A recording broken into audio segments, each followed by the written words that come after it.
Мадинаның отбасы ержігітке неге қарсы? Ержігіттің Мәдинамен жұптық арақатынасы тағы да ушығып күтпеген жерде мәселе туындады.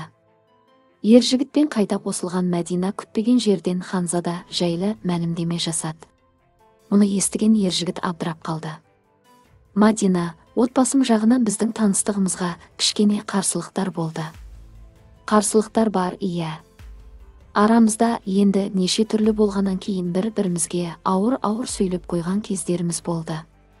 Соның бәріне ержігіт тарапына сенімсіздік. Тағы да солай істейді ой деген. Ертең тағы да өкініп қалмайсың ба? Тағы да жылап қалмайсың ба деген сияқты. Менің ішімдегі болып жатқан нәрсені мен ғана түсінемін. Әжем түсінбейді. Деп көзіне жас алды Мәдина қызымыз.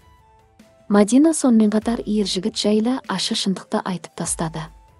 Бірақ енді ол нәрсені біз ержігітке айтқым келеді.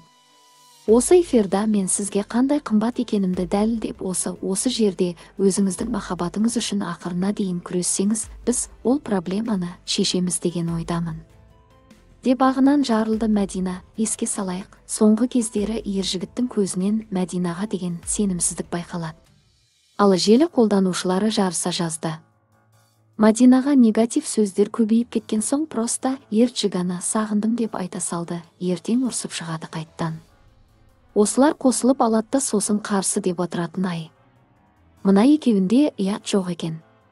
Ержігіт еңлікке сөз салып жүргенде Мадинаны қалай мазақ етіп мұрнын шүйіріп отырды. Еңлікпен ымдасып, Мадина негізі мінезін көрсетіп қойған дәл қазір маска киіп отыр. Өтірік нәзік болып бұл қыздың мінезі жаман уақытша сыпайы болып көрініп отыр. Әже тәрбиесін алғанға ұқсамайды. Мадина түсінді ержігітпен махаббат болса абыройы көтерілетінін. Осы ержігітке бәрі қарсы шығады екен. Нурканың әкесі қарсы болып еді. Ержігіт құсымды ұшырып алма қолыңнан. Мәдина құтты тұғырыма қон жандарым. Қол ұстасқан қадамдарың құтты берік болсын. Деп жазды көрермендер.